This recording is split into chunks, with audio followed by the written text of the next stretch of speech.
Hello दोस्तों, स्वागत है आपका chapter wise general science preparation series में। इस वीडियो में हम देखने वाले हैं फिजिक्स का एक बहुत ही important topic, wave motion and sound. इसमें टोटल हमने 30 क्वेश्चन दिए हैं और इसे हम 2 वीडियो में बनाने वाले हैं। तो आइए स्टार्ट करते हैं आज के पहले क्वेश्चन से। A wave that does not require a medium to pass is called. वो वेव जिसको कोई मीडियम नहीं लगता ट्रैवल करने के लिए, उसे क्या कहते हैं? सबसे पहले तो जान लेते हैं वेव क्या होता है। वेव एक टाइप का एनर्जी होता है जो कि प्रोपगेट करता है due to vibration of particles. और याद रखिएगा, वेव के प्रोपगेशन में मैटर का ट्रांसपोर्टेशन नहीं होता है, बस एनर्जी का ट्रांसपोर्टेशन होता है। वेव को 2 टाइप में डिवाइड किया जा सकता है, एक मैकेनिकल वेव्स और एक non mechanical waves. Mechanical waves वो वेव्स होते हैं जिनको ट्रैवल करने के लिए मीडियम का रिक्वायरमेंट होता है, और नॉन मैकेनिकल वेव्स वो वेव्स होते हैं जिनको ट्रैवल करने के लिए मीडियम का कोई रिक्वायरमेंट नहीं होता है। तो अपना क्वेश्चन का आंसर यही होगा, नॉन मैकेनिकल वेव्स। जितने भी इलेक्ट्रोमैग्नेटिक वेव्स होते हैं सारे नॉन मैकेनिकल वेव्स होते हैं। इलेक्ट्रोमैग्नेटिक वेव्स यानी X rays, gamma rays, infrared, microwaves, radio waves, ये सारे। मैकेनिकल वेव्स भी 2 टाइप में डिवाइडेड है, एक ट्रांसवर्स, एक लॉन्गिट्यूडनल। ट्रांसवर्स वेव का बेस्ट एग्जांपल है लाइट, और लॉन्गिट्यूडनल वेव का बेस्ट एग्जांपल है sound. Next question, select the one which is not electromagnetic. इन चारों में से कौन सा इलेक्ट्रोमैग्नेटिक नहीं है? विजिबल लाइट ये इलेक्ट्रोमैग्नेटिक होता है, एक्सरेज भी इलेक्ट्रोमैग्नेटिक है, इंफ्रारेड भी इलेक्ट्रोमैग्नेटिक होता है, पर कैथोड रेज ये इलेक्ट्रोमैग्नेटिक नहीं होता है। तो अपना आंसर हो जाएगा कैथोड रेज। यहाँ पे देख लीजिए कौन कौन सा रेज इलेक्ट्रोमैग्नेटिक नहीं होता है। Cathode rays, cosmic rays, alpha rays, beta rays, sound waves, ये सारे इलेक्ट्रोमैग्नेटिक नहीं होते हैं। इन सारे रेज का नाम याद रखिएगा, एग्जाम में कोई भी एक दे के पूछ सकता है। नेक्स्ट क्वेश्चन,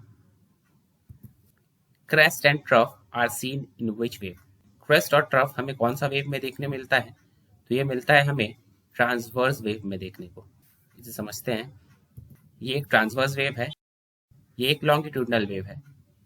ये है वेव का डायरेक्शन, और ट्रांसवर्स वेव में जो पार्टिकल्स वाइब्रेट करते हैं वो वेव के डायरेक्शन के परपेंडिकुलर करते हैं, और लॉन्गिट्यूडनल वेव्स में अलोंग द वेव्स पार्टिकल्स का वाइब्रेशन होता है।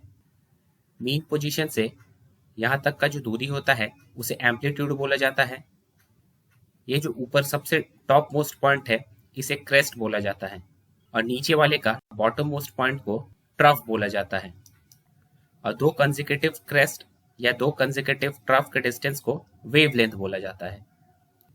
लॉन्गिट्यूडनल वेव्स में क्रेस्ट एंड ट्रफ ना होके कंप्रेशन एंड रेरफैक्शन होता है। यहाँ देखिए, जहाँ पे वेव्स क्लोज हैं यहाँ पे कंप्रेशन हो रहा है, और जहाँ पे वेव्स दूर दूर पे हैं वहाँ रेरफैक्शन हो रहा है।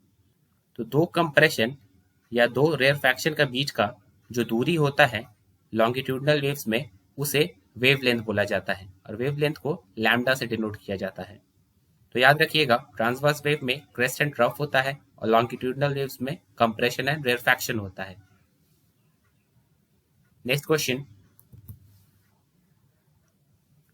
What is the wavelength in terms of longitudinal waves. तो ये हम अभी देख चुके हैं। इसका आंसर होगा डिस्टेंस बिटवीन 2 कंसेक्यूटिव कंप्रेशंस या डिस्टेंस बिटवीन 2 कंसेक्यूटिव रेरफैक्शन। इसमें कंसेक्यूटिव टर्म को लिखना नहीं भूलिएगा, नहीं तो आंसर रॉन्ग हो जाएगा। Next question, what is the frequency range of Audible sound waves.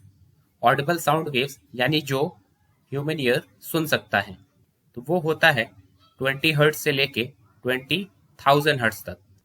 यानी ये फ्रीक्वेंसी रेंज में जो भी साउंड रहेगा ह्यूमन ईयर उसे आराम से सुन पाएगा। ये ऑडिबल साउंड वेव्स है। अगर साउंड वेव का फ्रीक्वेंसी 20 हर्ट्ज से ज़्यादा हुआ तो उसे अल्ट्रासोनिक वेव्स बोलेंगे, और अगर साउंड वेव्स का फ्रीक्वेंसी 20 हर्ट्ज से कम रहा तो उसे हम इंफ्रासोनिक वेव्स बोलेंगे। Next question, the speed of sound is maximum in. ये चारों में से स्पीड ऑफ साउंड किसमें मैक्सिमम होगा? याद रखिएगा, स्पीड ऑफ साउंड सॉलिड में सबसे ज़्यादा होता है, फिर लिक्विड, फिर गैस। और साउंड वेव्स वैक्यूम में ट्रैवल नहीं कर पाता है क्योंकि ये एक मैकेनिकल वेव है।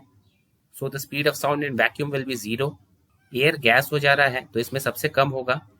मरकरी लिक्विड है तो इसमें मॉडरेट, और एल्यूमिनियम सॉलिड है तो इसमें सबसे ज़्यादा होगा।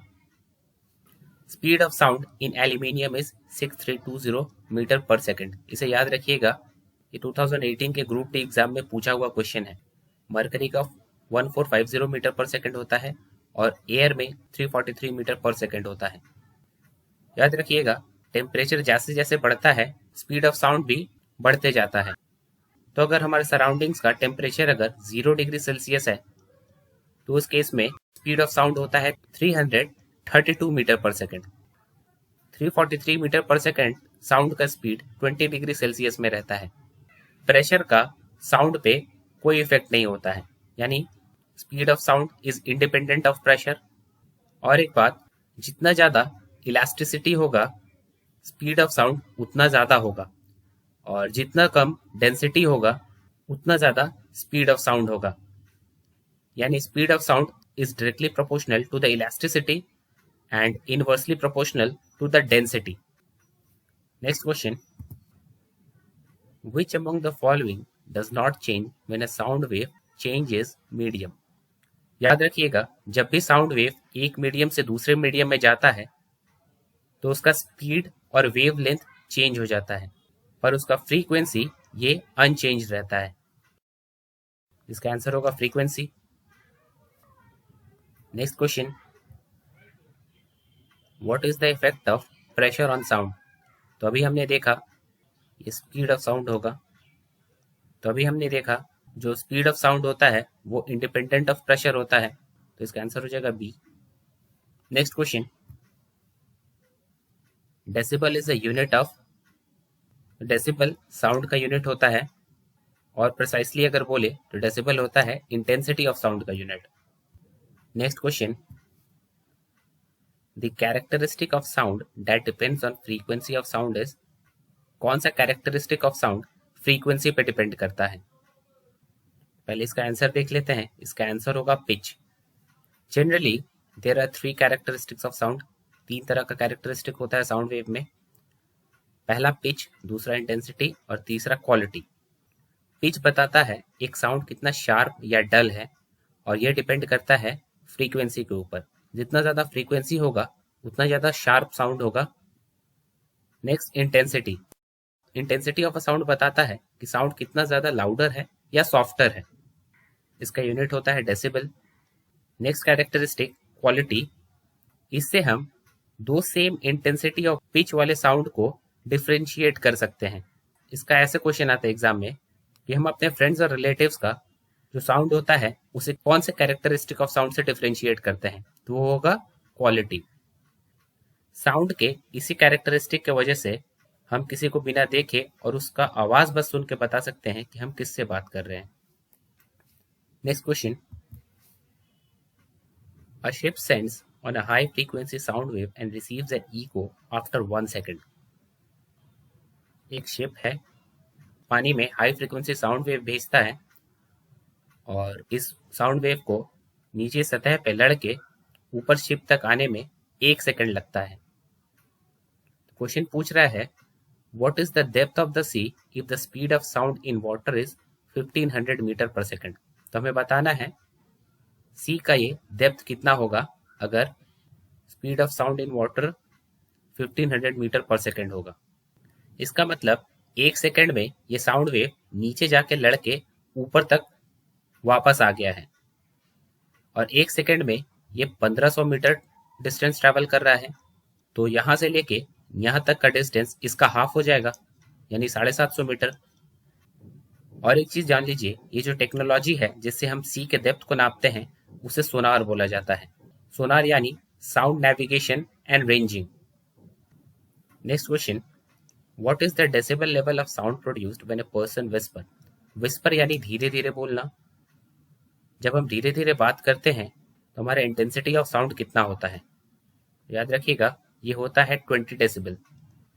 The intensity of sound when person whisper is 15 to 20 decibel. हम जो नॉर्मल कन्वर्सेशन करते हैं उसमें हमारा इंटेंसिटी होता है 30 से लेके 60 डेसिबल तक। एक जेट प्लेन 140 से लेके 150 डेसिबल तक का इंटेंसिटी का साउंड प्रोड्यूस करता है। Next question, the wave used for telecommunication is. तो टेलीकम्युनिकेशन के लिए हम माइक्रोवेव्स यूज करते हैं। नॉर्मली वायरलेस कम्युनिकेशन के लिए हम दो वेव्स यूज करते हैं, एक रेडियो वेव्स और एक माइक्रोवेव्स। रेडियो वेव्स हमारे अर्थ के आयनोस्फीयर में लड़के रिफ्लेक्ट हो जाता है, और माइक्रोवेव आयनोस्फीयर को आराम से पास कर जाता है, और इसीलिए ऊंची ऊंची जितने भी जियोस्टेशनरी सैटेलाइट्स होते हैं या टेलीकम्युनिकेशन में माइक्रोवेव्स का यूज होता है। याद रखिएगा, microwaves point two point communication में यूज होता है, और इसके बीच में किसी प्रकार का रुकावट नहीं आना चाहिए। यही अगर रेडियो वेव्स रहा, रेडियो वेव्स का एक बहुत अच्छा प्रॉपर्टी होता है कि उसके बीच में जो भी रुकावट आता है उसमें वो लड़के ऐसे बेंड होके निकल जाता है। इसको डिफ्रैक्शन बोला जाता है। रेडियो वेव्स डिफ्रैक्ट कर जाता है और माइक्रोवेव्स में ये नहीं होता है, इसीलिए पॉइंट टू पॉइंट कम्युनिकेशन में यूज होता है। रेडियो वेव्स का मोस्टली यूज होता है ब्रॉडकास्टिंग में। Next question, what is the range of frequency of FM broadcasting service in India. जो एफएम ब्रॉडकास्टिंग होता है, एफएम का फुल फॉर्म होता है फ्रीक्वेंसी मॉड्यूलेशन, और जो एफएम का ब्रॉडकास्टिंग होता है वो होता है बिटवीन 88 मेगाहर्ट्ज टू 108 मेगाहर्ट्ज। अगर आपने फोन में रेडियो चलाया होगा तो उसमें आपने देखा होगा हम चैनल्स 88 से लेके 108 मेगाहर्ट्ज तक ट्यून करते थे। Next question,